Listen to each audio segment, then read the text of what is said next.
Hey, thanks so much for taking the time to click on the link and taking the next couple of minutes to watch this video. I really do appreciate it.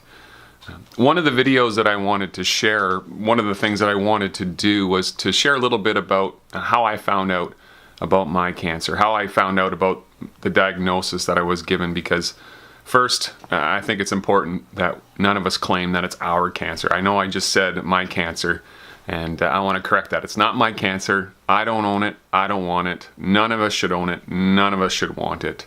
And to not personalize it is a challenge sometimes, I find, because, you know, when you're in conversation, it just kind of comes out flippantly. So anyways, the diagnosis that I was given back in July 24th, 2015, I was told I had stage 4 colon cancer.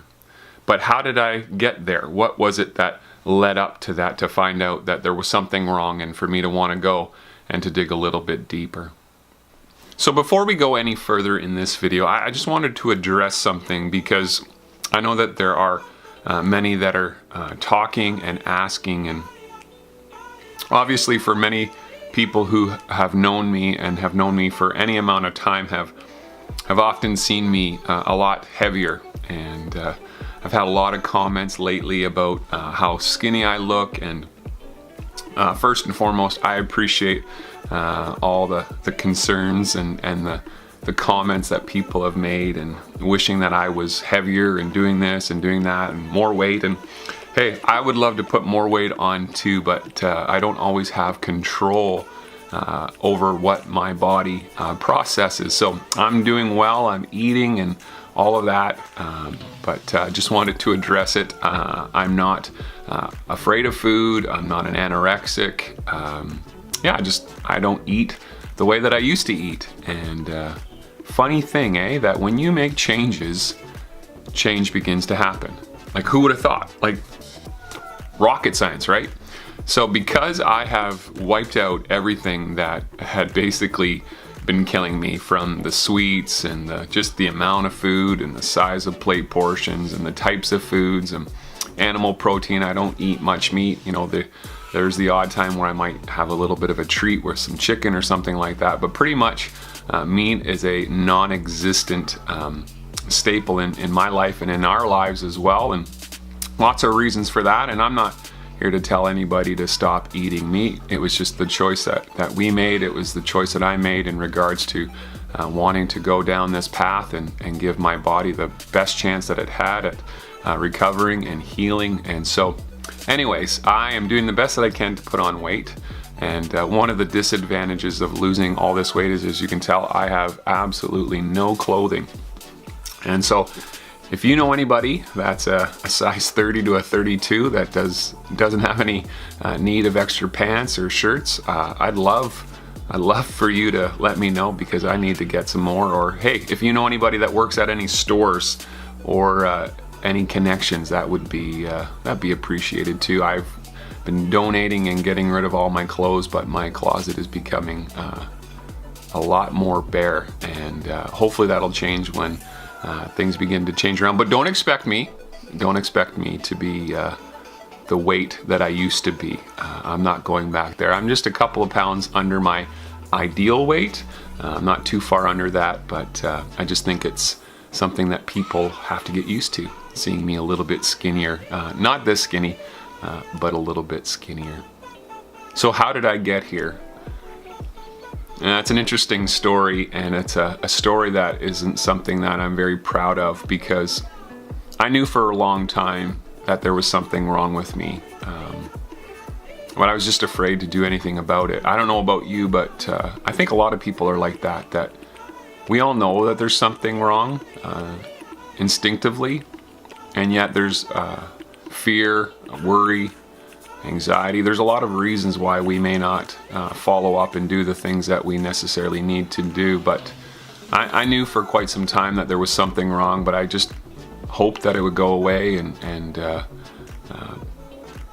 just hope that it would go away and things would get back to normal. But I remember talking to a buddy of mine one night and just explaining to him what was going on, and he explained a little bit about some of the health challenges that he was faced with too. And I wasn't that afraid because what he was describing seemed very much like what I had been going with or what I had been dealing with. And so I wasn't too alarmed, and yet I knew that there was still something wrong. And so it took me a little while to finally build up the courage, and I first told Jamie that I knew that there was something wrong. I didn't know exactly what was wrong, but I remember that night laying in bed, and I just remember tossing and turning and knowing that there was something that I needed to get out, but I was afraid to, because I knew how she was going to respond with the piece of news. And I just remember laying there and tossing and turning, and I just remembered flipping over and looking at her and saying, "Hey, I got to tell you something. I think that there's something wrong." You see, I was going to the bathroom a lot. I was using the bathroom going number 2, 17 times a day, and it wasn't a normal movement. There was a lot of issues and concerns, and yet I just continued to ignore it and pretend that it wasn't a problem, and again continued to hope that it would go away, and it didn't. And then I went to China, and while I was there, again, I was sick the entire time, but again, I began to make excuses. I just thought, oh, maybe I'm allergic to this, or maybe it's this problem, or whatever, or cut out dairy, whatever the case may be. And so when I got back from China, I knew that I needed to tell my wife. I knew I needed to do something about it, and so I did. I told her a couple of nights after I got back that there was a problem, and so we immediately made a doctor's appointment, and I went to see my doctor and went through all the regular protocols, blood work, stool samples, all those sorts of things. And after everything came back, there wasn't anything that was alarming. And so the doctor said, let's take one more step, just to be precautioned. Let's take one more cautious step. Let's just take one more. Let's just do a little bit more testing. Let's say it that way. Let's do a little bit more testing, and let's see if there's anything wrong. And so he sent me for a colonoscopy here in Abbotsford, and that took a few weeks, maybe a month or so. Finally, I got my appointment and met the doctor, colonoscopy doctor, and it was great. Wasn't too concerned, wasn't thinking, too radical. I wasn't thinking cancer. Maybe there was something wrong with my bowels. Maybe there was some sort of food allergies, whatever the case may be. And so went in for my colonoscopy, and got to be honest, worst thing ever invented to clean out your system. This drink, I don't even know what it's called, but it was the most disgusting process that you ever have to go through. So I would just challenge and encourage you to take care of yourself now, so that you don't have to do colonoscopies later, even though probably men should. And I'll maybe talk a little bit about that in another video. But anyways, went in, had my colonoscopy, and it was at that time when he was doing the colonoscopy that they had found something that was a bit of a concern.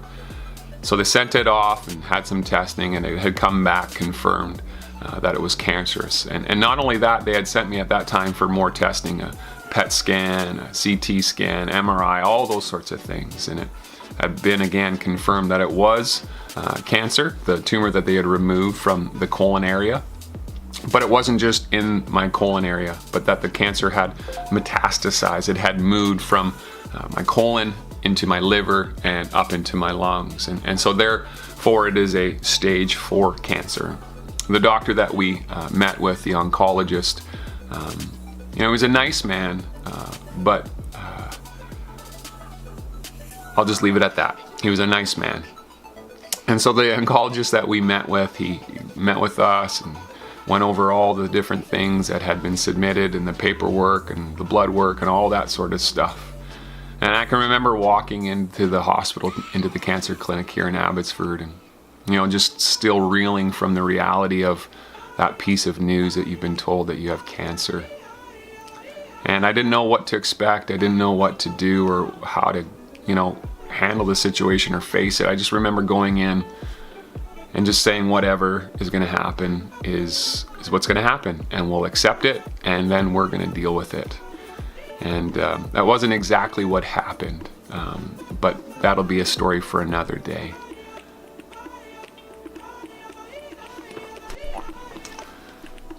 So I met with my doctor, I met with my oncologist, and he told me that it was stage 4. And then he proceeded to tell me the statistics and the rates and all those different things. And you know, that's an interesting time to be sitting there in a room with a doctor and family members or whoever might be there with you, and to hear these people tell you that you only have this amount of time left if you do chemo. And the doctor said that I might have a year left to live if I were to do the chemo treatments that they wanted me to do. And if I wouldn't do the chemo treatments, that he would expect me to only last about 6 months. And that was just devastating to hear that piece of news. And at first we accepted it, and we wrestled with it, and we struggled with it. And over the past 10 months, throughout this journey, we've been wrestling with that reality, and you know, breaking off those curses and those vows and those words saying that you're only going to live a year, because I really don't believe that. I believe that cancer can be beaten. I believe that cancer can be eradicated from people's lives, but it takes a lot of work, hard work to do it. And that's what we're doing right now.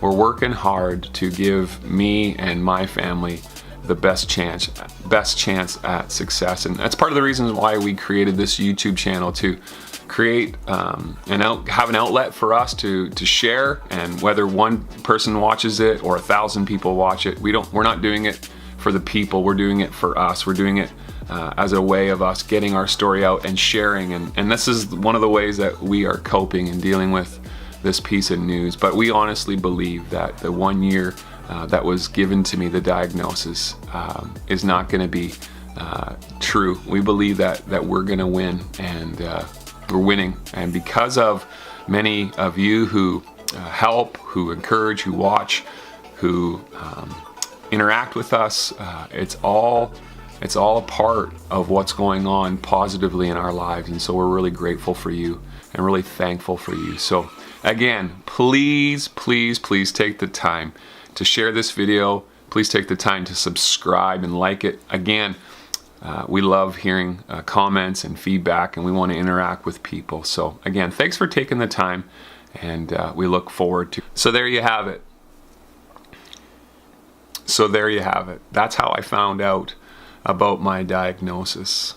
I went to the doctor, had some blood work done, didn't find anything. And so he went one step farther, did some more testing, and it was then, at that time, after a colonoscopy, we had found out that there was something going on. So I just want to encourage all the men out there, you know, don't be afraid, don't be embarrassed, and please don't hesitate or wait. If you know that there's something wrong with you, if there's something going on, whether it be internally or externally, talk about it. Share it with someone. If you have a hard time talking with your wife or your girlfriend or your fiance, then find someone that you feel comfortable with. But don't leave and let things stay in the dark. The moment that we release things and let them into the light, then we have the ability to overcome and deal with them. But when we keep things in the dark, when we keep them hidden, we don't have the ability to experience true healing and freedom. And so I just want to encourage, not just the men, but just encourage all of you to take the time to listen to your body, to know your body, and then not only to listen to it and to know it, but to then act. If you sense that there's something going on, then do something about it. Don't wait, don't hesitate. Make an appointment with your doctor, or at least talk to somebody about it, and deal with it.